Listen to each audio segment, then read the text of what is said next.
Yo, what's up, guys? Finally, we're back. I'm Chase. And I'm Ethan. This is Smark I'm Week. dancing. I'm dancing like an idiot. So we're gonna change things up a little bit. Before, when we were doing the podcast, we were doing kind of like a week in review. But we talked about it. It's kind of weird with us doing these podcasts on Mondays to do a review, when really Monday is considered like the start of the wrestling. So what we're gonna do instead, because we're called Smark Week, we're gonna talk about Smark topics on the podcast. With today's episode, the inaugural episode, we're gonna consider this the first episode, The being first, the first about one. empty arenas wrestling, because that's a fucking hot topic right now, dude. That's life. That's what's happening. So first and foremost, man, like, let's address the oddity in the room. Did you ever think we would see something like this, like, in our lifetime? I mean, I I've seen empty arena matches before. I think Jerry Lawler had one, I believe, and I want to say Mankind versus The Rock during the Super Bowl was an empty arena match where they beat the piss out of each other in the boiler room or the kitchen or wherever they went. Um, but consistently, consistent nobody in the crowd. No, I don't think I would ever expected that we would see that, especially with the crowd being, probably the most important element of wrestling. I fully agree with that. Like, and I think that's what's caught me so off guard with the wrestling that we're seeing now, like the current product we're seeing, is the fact that a lot of it does come from the reaction of the crowd. Even if the crowd is bored and they're being assholes and they're just chanting for CM Punk, throwing around beach balls, like, that Yeah, still adds to this live, like, arena style gladiatorial battle that they've built themselves as, for damn near 100 years now. So it's just so surreal to see empty seats, smaller arenas even. I mean, WWE doing it from the Performance Center, when before, WrestleMania was supposed to be in Tampa, Florida, at their football yeah, stadium. yeah. That's 100,000 That people to none. absolutely, and that's one of the things last night during WrestleMania. Heather was watching with me, and this what she was asking. She was like, "Why, you know, why are all the graphics so grand and so big, and why is the sign so big, and why are they doing the pirate ship and all this?" And I'm like, well, because they had planned to do it at a football stadium, Tampa Bay Buccaneers football stadium. So now you have that kind of taken out and just displaced and put in the performance center, which is just it's a little absurd. It's all the flashing lights, and it almost feels like it would be better if it were just not, didn't have all the strobes and the lasers and everything going. If it was, well, we can get into that, but to me, the idea that they still want to try to make it seem normal and have the big giant screen and the big giant backdrop makes it even weirder to me. Makes it even more like feel even more, you know, Empty. yeah, pretty much. And I get that. Like, I think the only reason they went with all the pirate themed stuff for this WrestleMania is because they already probably paid hundreds of thousands of dollars for the graphics, and they're like, Yeah. well, we're not just gonna not use them. They also, like, pre-recorded all the stuff with Roman Reigns on the pirate ship, even though he wasn't part of the show. Uh, that Yeah. seems like a technically they advertised Roman Reigns to be there, and technically he was on the show in a Yeah. 5 second vignette where he's holding a sword that is not a pirate sword on a pirate ship. So good for them. Yeah. I feel like Man, I feel like that's a whole tangent. I feel like that WrestleMania intro could be its own podcast episode. There was just so much. I mean, that's like I tweeted you. Well, Seth Rollins just killed a crab, so Yeah. so there's that. Like, anyways, um this is totally like off topic, but one last thing, like, on that note, uh Charlotte Flair was dressed like a gladiator for some reason. Like, yeah, nothing to do with pirates when it came to her. She was like in a sandy pit, like an arena, dressed as a gladiator, and we're just supposed to be like, yeah, pirates, dude, definitely.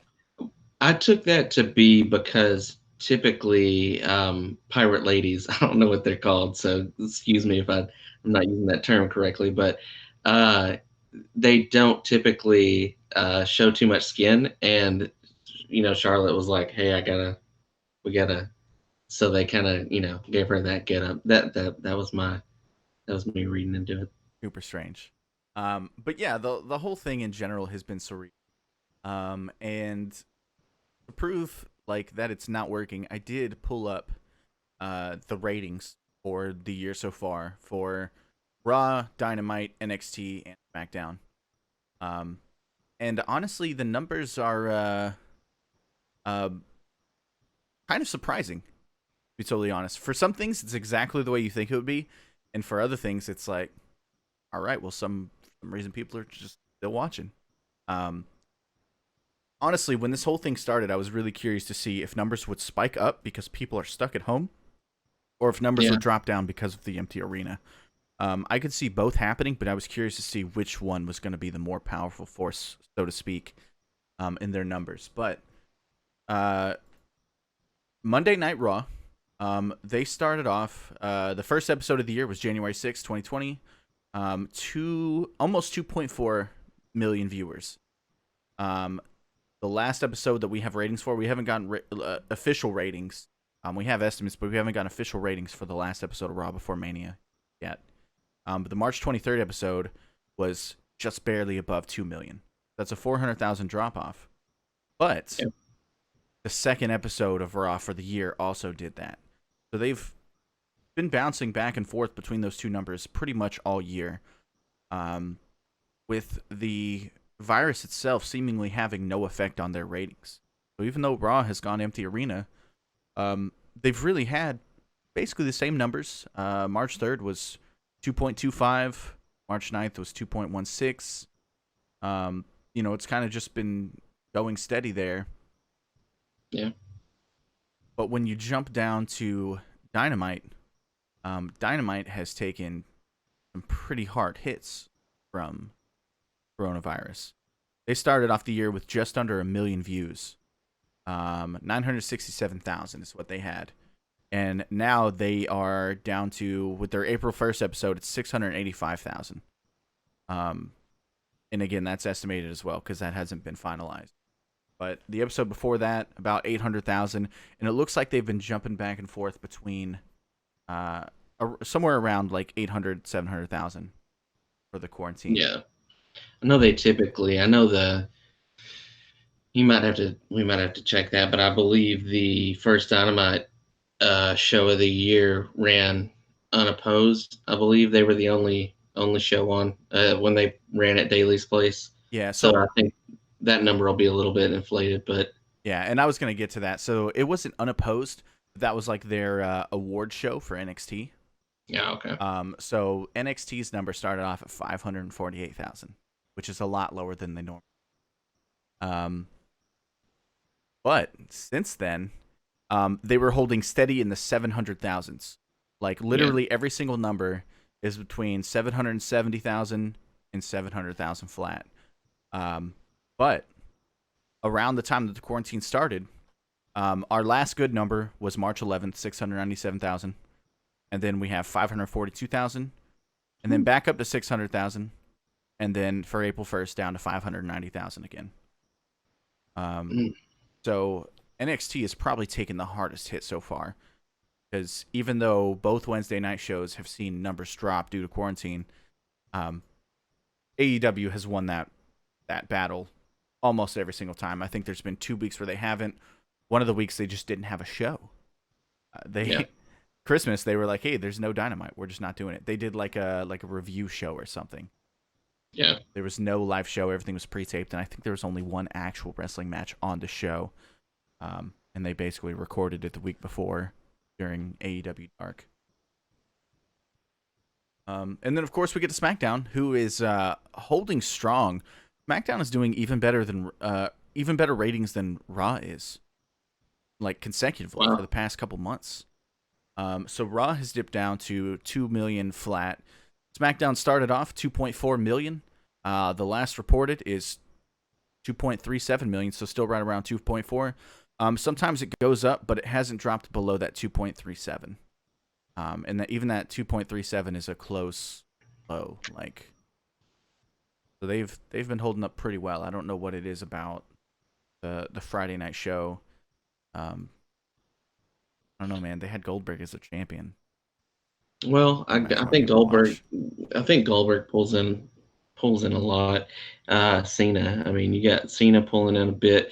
The That's true. Fiend, the Fiend and Bray Wyatt can exist outside of, um, you know, a physical Traditional wrestling thing. presence. Yeah, definitely that. But not only, I mean, you got, Firefly Funhouse is a pre-recorded segment anyway, so Oh yeah, technically true.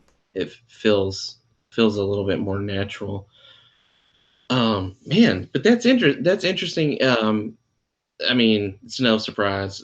I'm not the biggest WWE fan, so a lot of those numbers I hadn't kept up with. I was familiar with AEW's numbers, but um, hearing that, the fact that the drop off isn't that big, it's funny to me for one reason, and that's because uh, a lot of the information that I get and a lot of the things that I read is from the quote unquote internet wrestling community. On Twitter. The Twitterverse. Twitter is Twitter is it is exactly what it is. It's 50-50 pretty much. People Yeah. love something or they hate something. And a lot of what I've been reading, makes it seem, like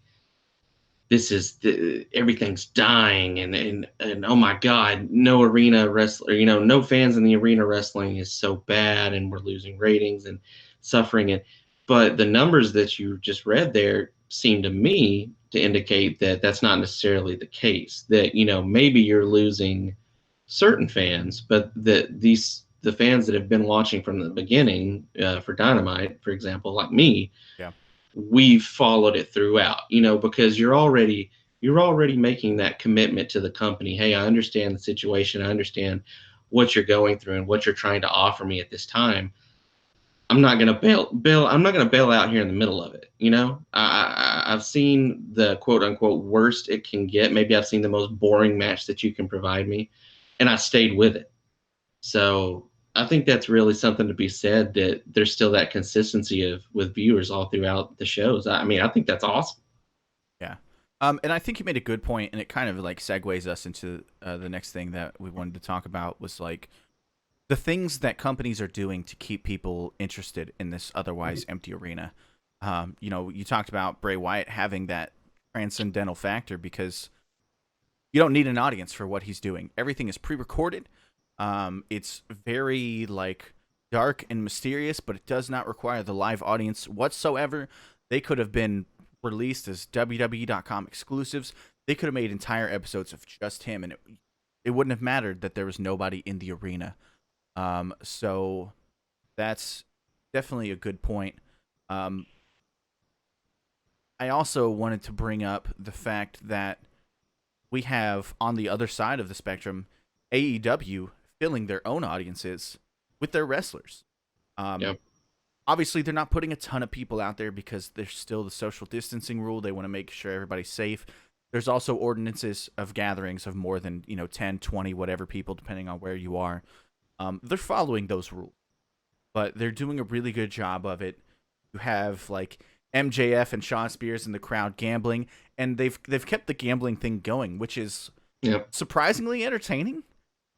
Seeing people like get in fist fights themselves over it, because then it circles back around. Like, you're creating storylines based on this gambling that you're doing because nobody can be in the. Um, you've got the interaction like every time Cody wrestles, Brandy's in the crowd, and Cody like tosses the belt and she catches it and acts like she's an excited fan.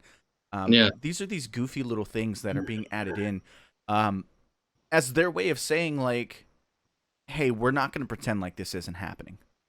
Um, which I think is very much the thought process that WWE has behind it. Is we're just going to put the show on. We're going to act like the audience is still there. WWE still like talks to the audience. They've got their wrestlers like posing to the audience, um, and it still keeps for very much their same wrestling show.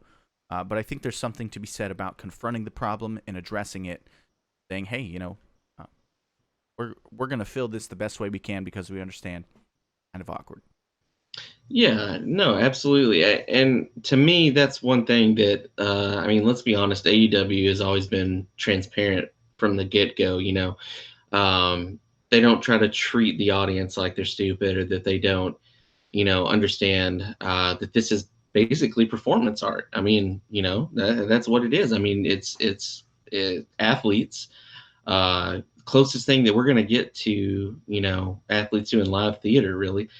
Um, and they don't try to treat everybody, again, they don't try to treat you like they're stupid. They feel comfortable talking about what's going on in the world or things like that.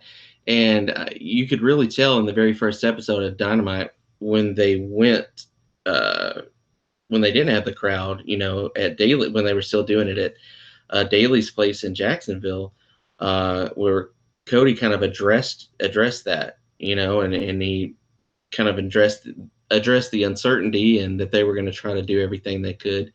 you know, Triple H did the same thing to a lesser extent, but there again is that kind of that feeling of that WWE doesn't really want to focus on, um, the real world, so to speak. So Yeah. I think Um, it's been interesting. and they definitely addressed it, but WWE has this thing that they do. And this isn't to rag on them. This is just fact, and I'm going to provide an example.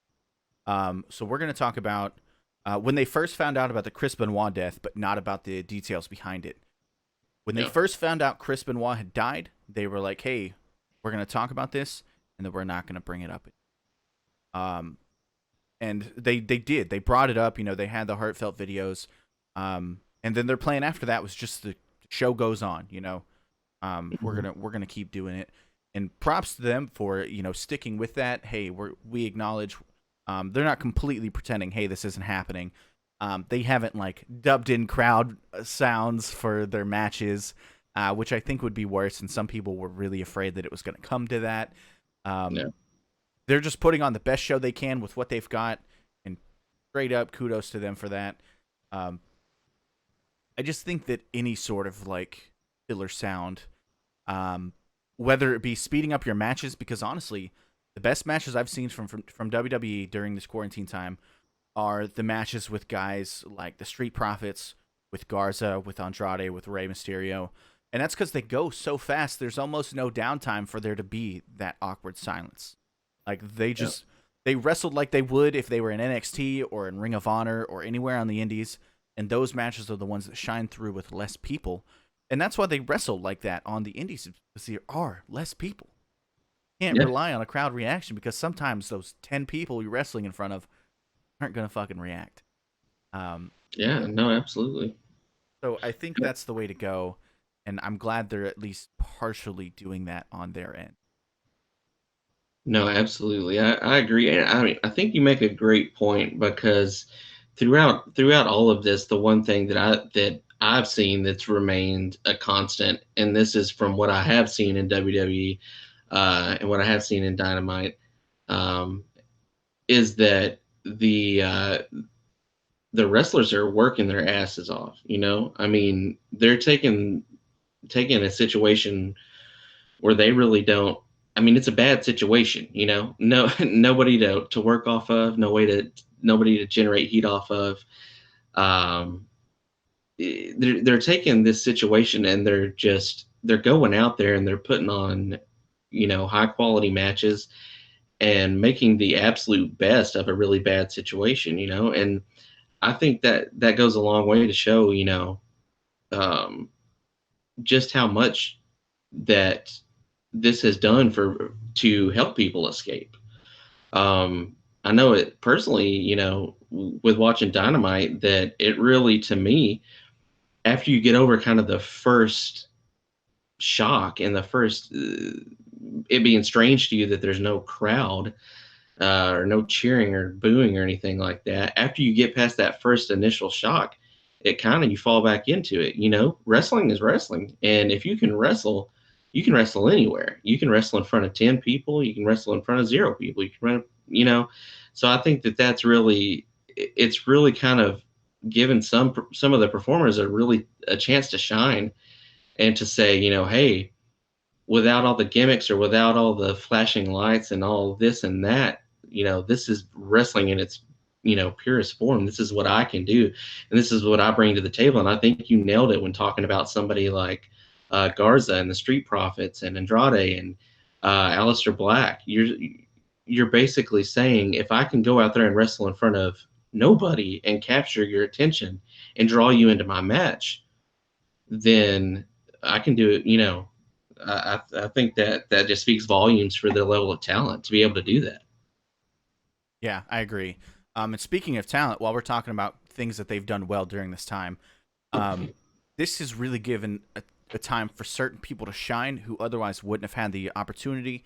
Austin Theory, barely even getting an NXT debut before being called up so that he can take Andrade's spot on the WrestleMania card. Austin Mhm. Theory is incredibly talented. That's another guy who can go at that fast pace to help keep those gaps filled so that there's less time to notice, hey, there's nobody here cheering. There's nothing going on. Nobody's clapping. Nobody's trying to get the good guy back up. Um, so I think it's a good call to bring him up. They also, brought up Tamina. Say what you will about her. Like, she's never really had a shot. I don't think we know if Tamina's good or not because they've never given her a chance. I made the joke on Twitter, like, did she grab Vince McMahon's arm at some point and nobody knew? Because for some reason, Right. man, like, when the stuff came out about her dad, like them reopening the investigation and arresting him Yeah. for the murder of his girlfriend, like back in the 60s, uh, dude, that was it. Like, she had just started. She was doing the Team Bad thing then.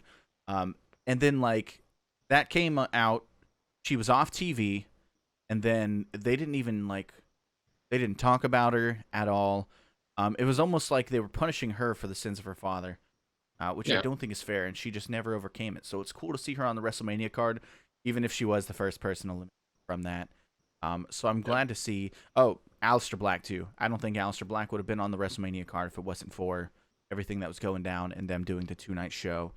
Um, so I'm glad to see him getting a WrestleMania match and a win at that.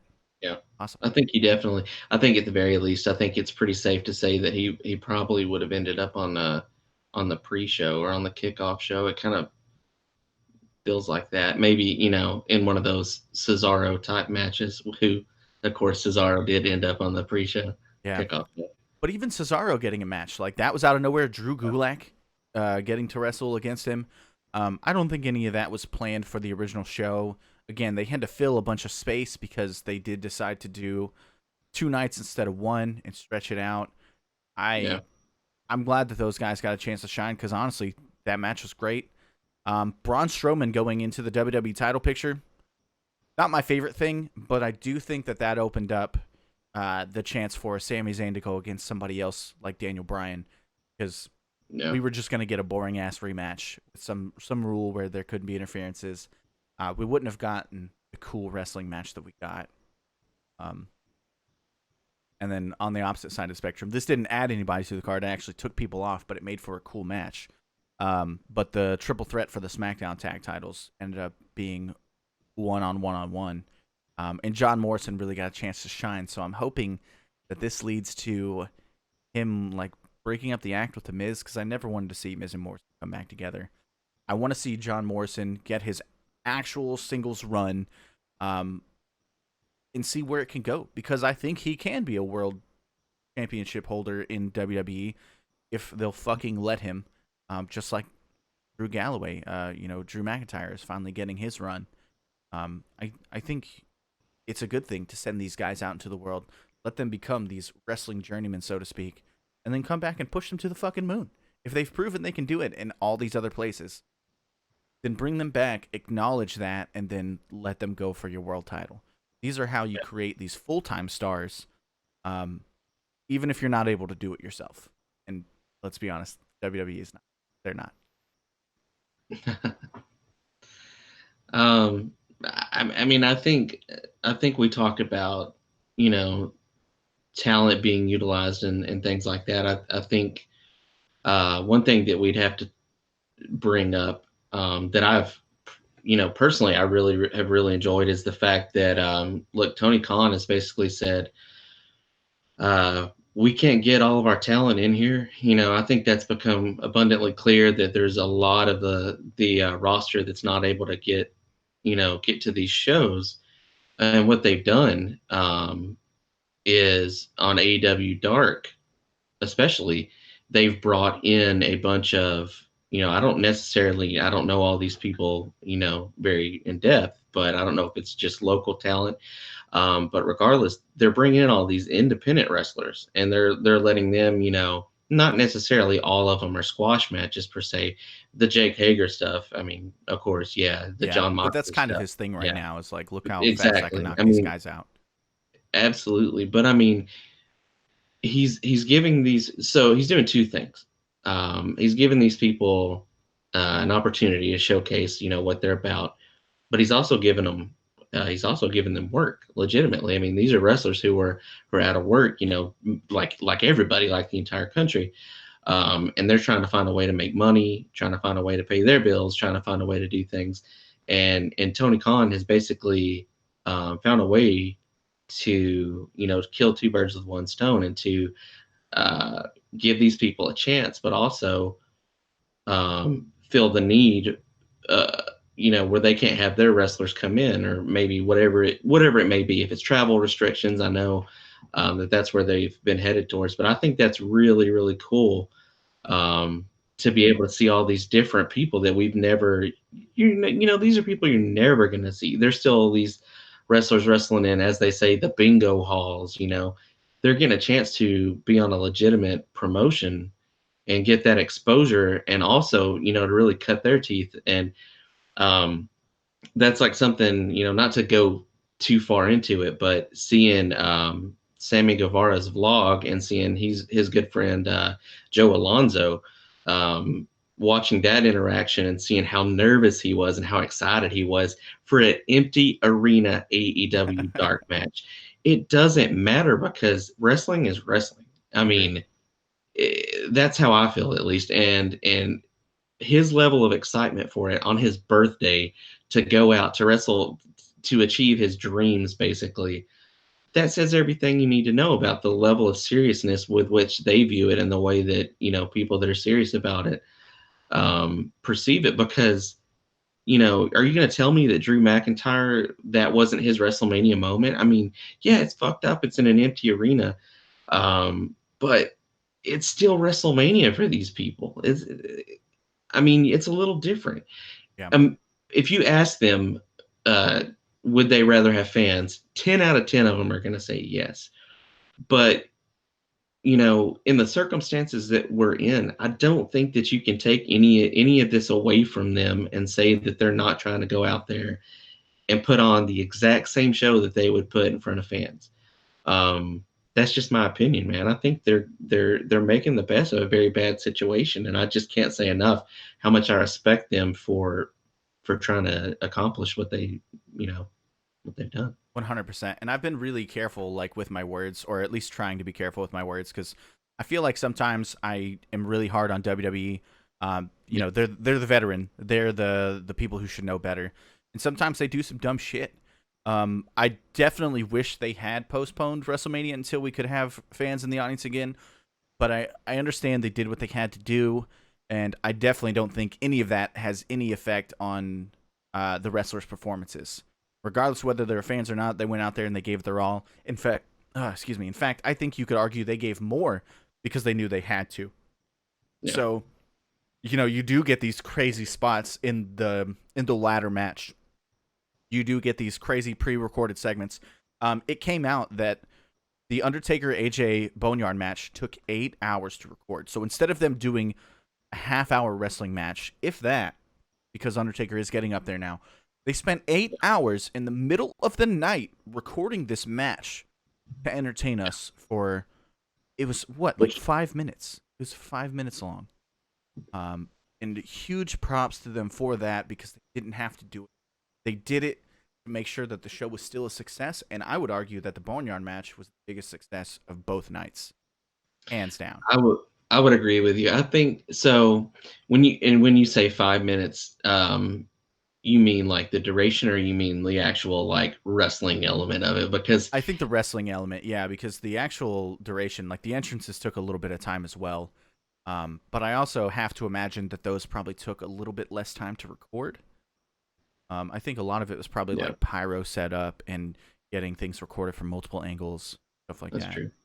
I thought it was I thought the Boneyard match was fantastic. I loved it. Every single Right. second of it. Same as the Firefly Funhouse match. I love that just because that was, I mean, to me, it felt like something that was made for a wrestling fan, like a diehard, lifelong wrestling fan. Um, I thoroughly enjoyed both of those, but I think, not to get too far off from what you were saying, is one thing that I think is really important to kind of note is, while, because I know you and I agree on it, while we don't really like WWE, a lot of the time, when have our discussions ever turned to the fact that we don't like it because we don't like this wrestler? Um, Yeah, it's it, it's it, it, 100% the people in charge that make us it negative about the show that's going.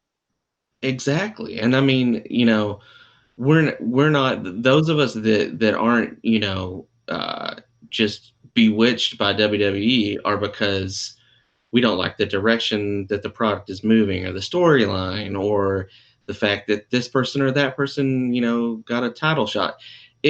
It never really boils down to the actual wrestlers themselves. That's never been the issue. That's what's funny, is that I still love, you know, uh, I mean, AJ Styles. I still love AJ Styles. I still like Seth Rollins. I still like the New Day. I still like all these people that are in WWE. I just don't watch the product because there's, right now, they don't treat me like they want my viewership. Yeah, they treat you like an idiot. They treat me like an idiot. Um, so I think that's something interesting. It's like you said, it's no secret. I mean, I'm wearing a Young Bucks shirt, but I think it is. I think, in talking about it, we try to do a good job and not just, piling on WWE, try to assess everything fairly, and major props to all their wrestlers. Agreed. So let's move into some of the stuff that maybe hasn't been done well, or some of the things we haven't liked about the empty arenas. Aside from, of course, the arena being empty, that's a given. Yeah. I don't think there's anybody out there who, given the choice between having people at the show to react or having nobody in the crowd, is going to choose nobody. Um, but I definitely think there are some failed attempts, uh, and I don't know. I really wish that they had done some things differently. The obvious one for me is um, WWE making the choice to have absolutely no audience. I think they very Yeah. well could have done and probably discussed at one point doing what AEW did, but I think that when Yeah. AEW did it, they were like, we cannot do this. We absolutely can't have people think at all that we copied Yeah. anything from this show. Yeah. And I think that's a point of pride for them, but they probably should have just sucked it the fuck up and and Yeah. did that, because then we'd have something. You could even do lumberjack matches, basically, like, because then you have people there, you have some kind of reaction going on.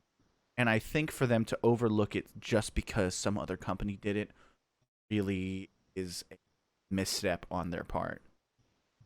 No, I agree. I agree completely. And that's, if I were to if I were to need to uh, show you what I thought was wrong, or what I thought was done poorly during this time period, with no crowd, would be the very first night, the very first SmackDown. SmackDown was the first one, right? Yeah, it was. I'm almost fine. And I think we're on the So same page here, because this was going to be the next one I brought up. everything about that, literally everything about Oh, that, well, I wasn't which, going to say everything, but okay. I mean, excluding the wrestling, uh, it was. I mean, they made a switch midway through the show because, I mean, we live in the age where everybody can see Twitter. You can see what people are saying. Yeah. This was a live show. Twitter was Twitter was, why are we still gesturing to the crowd? Why are we talking to the crowd?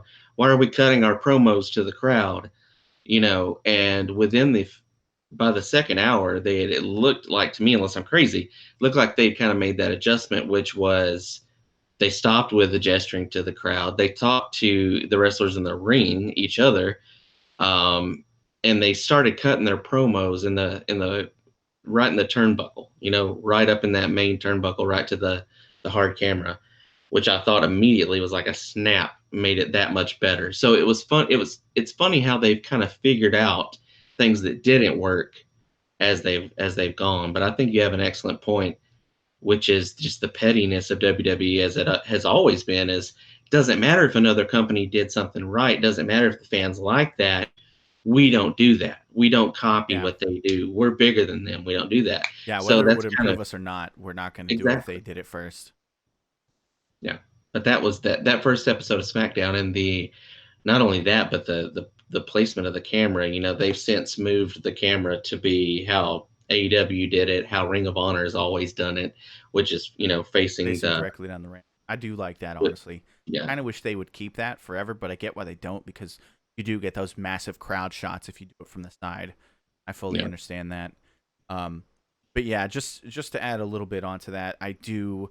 I was going to talk about the first SmackDown as well, and the biggest thing was them cutting promos to a crowd. Not only cutting promos in the direction of the crowd, because I get that you're trained to do that. It's yeah, it's instinct at that point.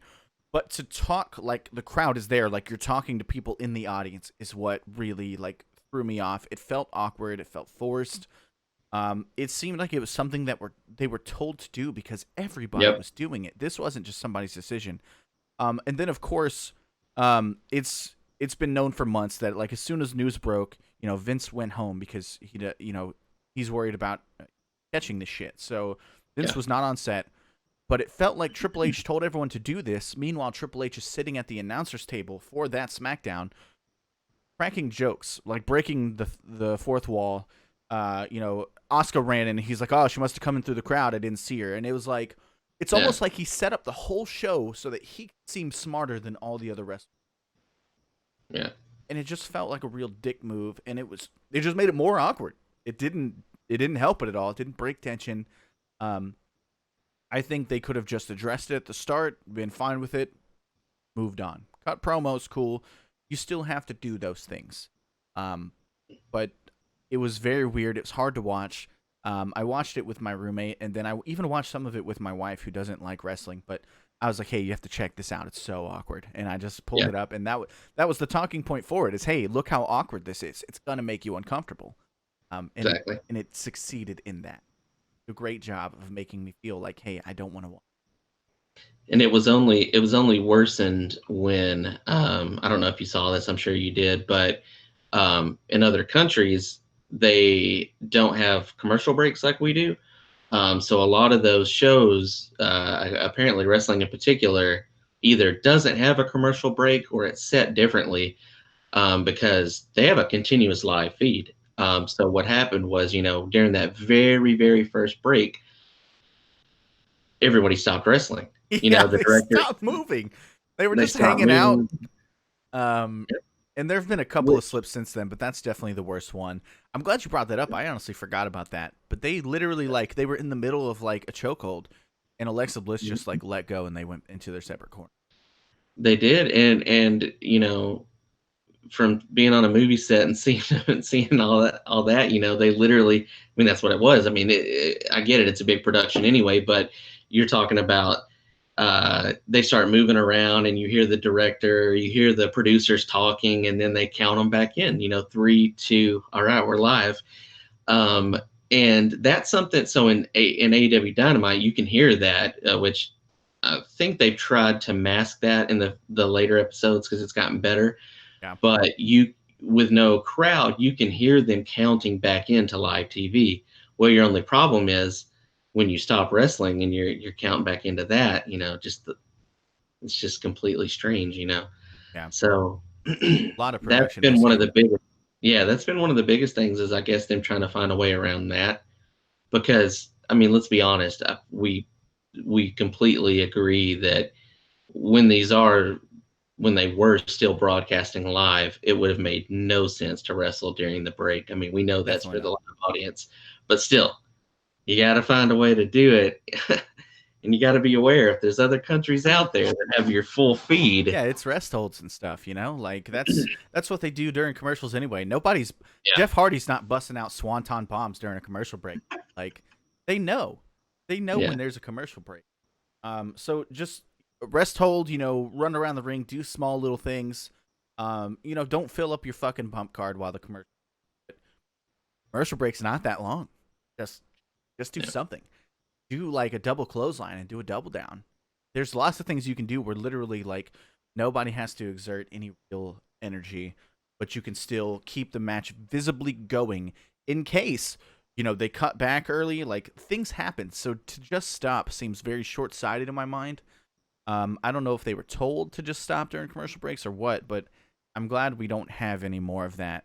I'm also glad that it was WWE that had that happen because if AEW had done it, they would have been run into the ground as an amateur promotion. We would have talked yeah, about how these are guys who don't take it seriously.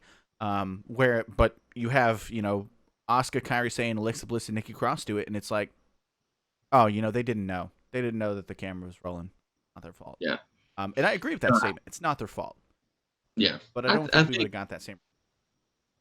I think it's interesting. I would love to know the thought process behind that because if and this is real easy for me to say, what am I? I'm a wrestling fan. I would have had we would have just done picture in picture. I mean, we're already doing that to an extent. Let's just do picture in picture, um, and keep it going. But without having done that, I mean, it's easy to say. So it's It's been a weird time, man. Um, but I think at this point, like everybody's being pretty good sports about it. A lot of us are rolling with the punches. Like you said, we do hear the production countdowns. We do hear things we don't normally hear. We see things we don't normally see. It sort of breaks the illusion, but we're all under the understanding that this is temporary. That things are going to go back to normal once the crowds can come back to the arenas. We're just making the best of a bad situation. And in that regard, like I'm thankful for both WWE and AEW for continuing. The reality is that it's dangerous. What they're doing is super dangerous. But these are people who understand. Like, imagine if we didn't have that. Like, that does yeah, kill a lot of time in my week. Being able to sit and watch wrestling, watch new content, seeing these storylines develop, and it does overall. And I kind of had to wrestle with this, but even though the empty arena like reminds me, hey, we're in a quarantine, I think ultimately it takes my mind off of the consequences of a quarantine. And I think that's what a lot of people don't realize, like why this is continuing. Of course, they're both corporations, they're both huge businesses, and they've got to keep money rolling in. But ultimately, there is a very good silver lining, and that's something that I think we should definitely be thankful for. yeah. And I mean, I think it's worth noting that you know when these shows were live, this was some of the only live entertainment in the world. Because I mean, think about it. You don't Yeah, have concerts. You don't have.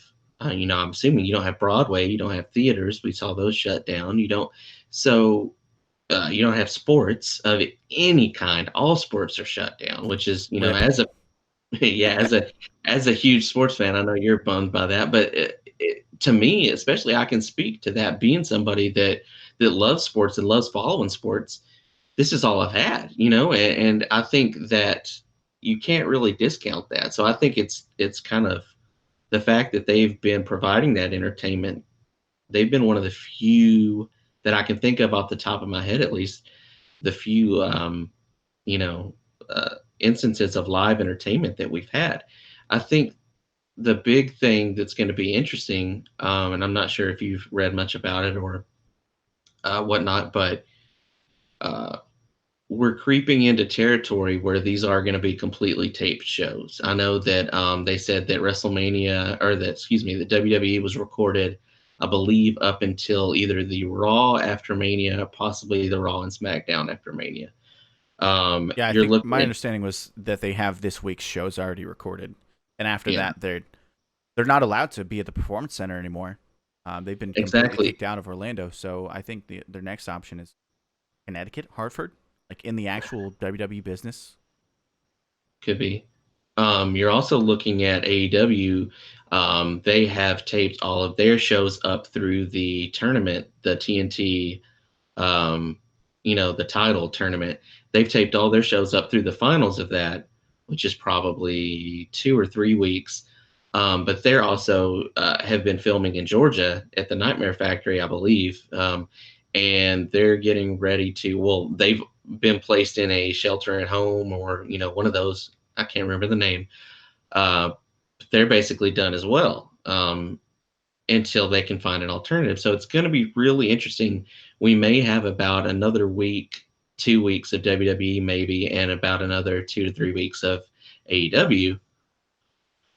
Then you look at where does it go from there. This is going to be an unprecedented time for wrestling. This has been basically a reality television show that's been on for the last, God, how long has it been? The 30 longest years? episodic show in television history, Yeah. Monday Night Raw. I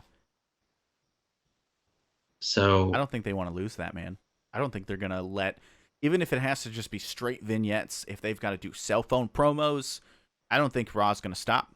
I don't think they're gonna let that well, time slot go to waste, and they're not gonna lose that that achievement, that accomplishment that they've garnered. no, I think you make an excellent, excellent point because I here's what I believe is going to happen.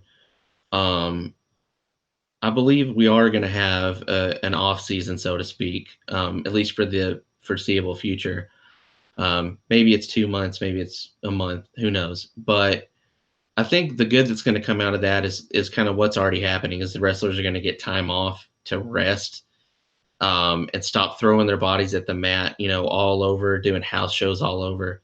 They're going to get more time to see their families. So for them, I think this is going to be, they're going to be out of work, be out of work like everybody else. So that part's going to suck. But I know AEW at least, uh, they have health insurance. They have kind of more built into their contracts. Not to get too far away from what I was going to say though, making the point was I think you nailed it. I think we're going to see sort of vignette type, documentary esque, more like the Lance Archer, the Matt Hardy, the Darby Allin, the Bray Wyatt, whatever direction they try to go with that. We're going to see these time periods where that we're filled up with live wrestling are going to be still finding a way to advance storylines and build the characters. And Definitely. luckily, both WWE and AEW have excellent, excellent, excellent production value and excellent crews. So, assuming they can find a way to be able to work within the confines of that and not violate any orders, which would be, I'm assuming, would be one of the harder parts. It's like you said, they're still going to be putting out some kind of content, I think. And I Yeah. think one of the cool things about it is it's going to be something we've never seen before. Not at all. I mean, we've seen glimpses of it. If you remember, probably a year and a half ago now, it's been a little while. But Mojo Rawley started doing these really awesome cell phone promos. He wasn't being put on TV. He was sick of being put on TV. So he started cutting his own cell phone promos and just posting them to Twitter. And all of a sudden, these people are like, "Oh my God, can Mojo Rawley wrestle? Like, is he a good wrestler?" Because the guy can legitimately talk. He's a legitimately charismatic person. But they've only ever said like, "Hey, dude, we want you to say this one catchphrase and then shut the fuck up." Yeah. So all of a sudden he caught fire and he got a little bit of TV time off of it. But I think we're going to start seeing that with more people. I think we're going to see some really good Andrade promos. I think we're going to see Angel Garza get to do some talking. We're going to see like guys like Leo Rush on NXT, cutting promos in strange places. I think we're probably going to see Kevin Owens doing more of the like father, like the dad Kevin Owens. He'll be driving around doing errands, whatever, with his kids and Yeah. talking about how how passionate he is as a father, but also as a wrestler. Um, and honestly, dude, I think now is a good time to Do more stuff like the Boneyard match. It doesn't even have to be as well Yep. edited, I don't think. But do like short things where it's like, hey, I saw you talking shit to me on Twitter, so guess what? I'm at your house now, and I'm going Yep. to fucking kill you. I And agree. roll with that. Have some like crazy aggression.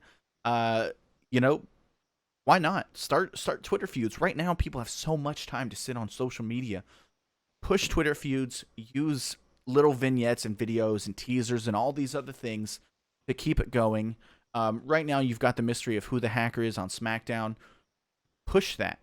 Have these weird things be happening during people's like home promos, and then when you finally debut, I don't know, man, fucking go crazy. Make him like Ghostface. He's already in the house. Like, I don't know, I, man. I'm not a writer, but like, there's a yeah, lot of cool, unexplored territory, and I think there things is. could get really good if they go right way. I agree completely. I mean, there absolutely is because what do you got right now to lose? Take all the chances you can get.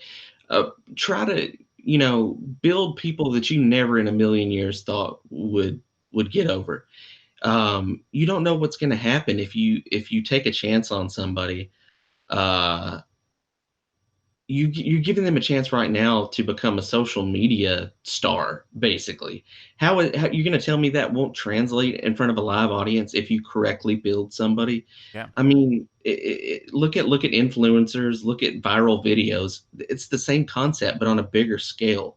So, like you said, do weird things. Have people show up at houses. Have Triple H show up in, was it Randy Orton or I don't yeah, remember.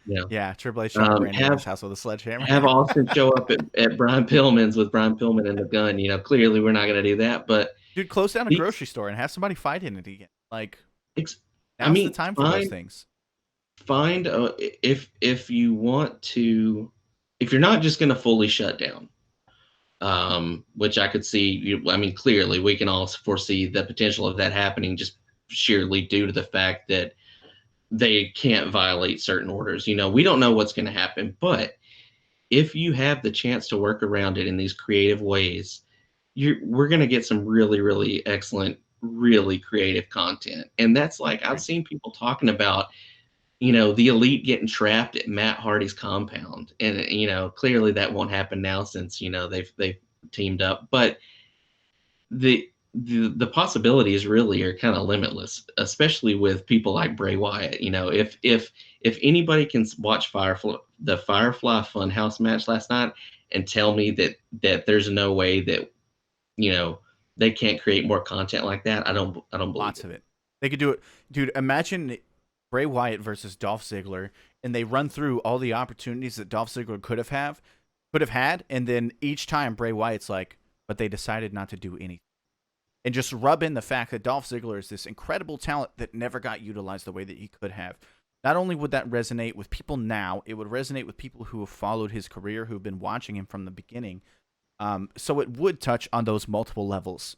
And then at that point, you could push Dolph Ziggler back up the chain. Yeah, If make him a good guy and have him go against like Sami Zayn for the Intercontinental title. Um, but I do want to take what you said a step further real quick because you were talking about building wrestlers. I wouldn't even say that, dude.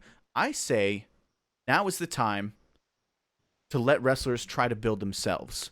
If I were Vince or Triple H, and obviously I'm not because I'm sitting here in a small office and not a massive one with a marble desk, um, probably rich as definitely rich as shit.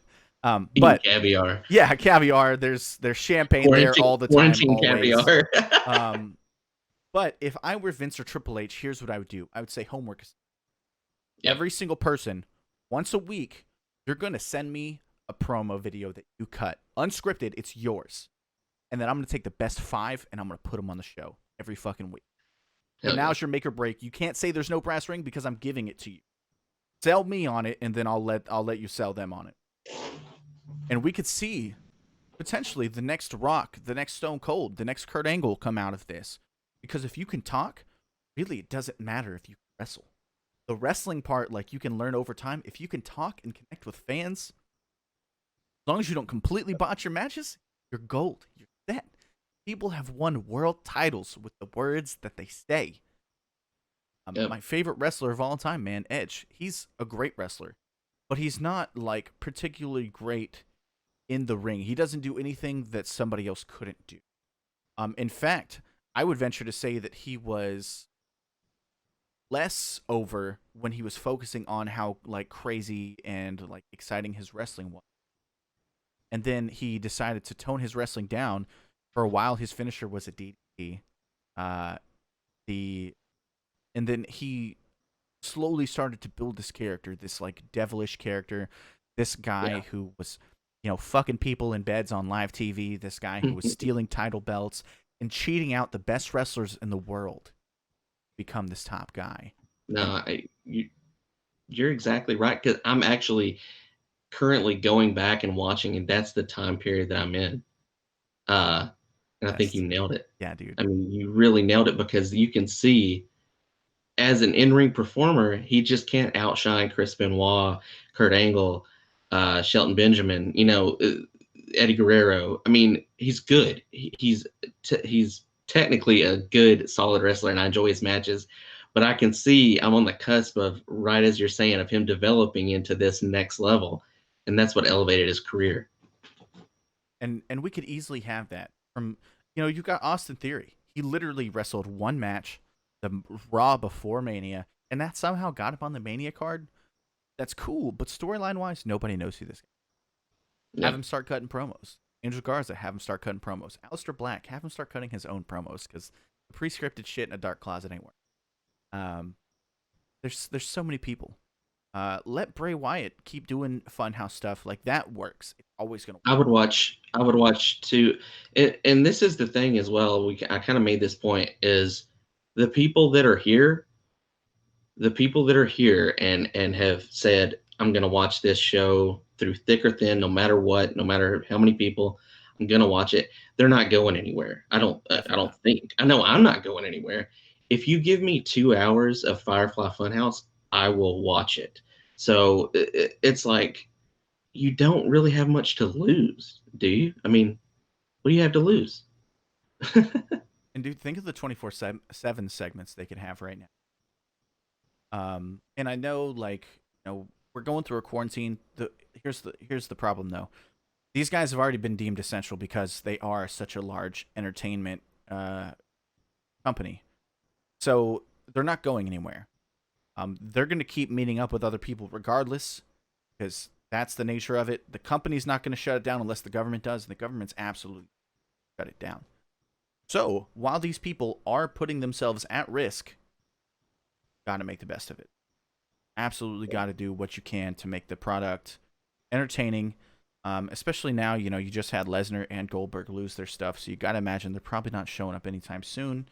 Uh, have these people, Sasha and Bailey are a really good example. They're these best friends who right now are sort of at ends with each other because of what happened last night. Um, Yeah.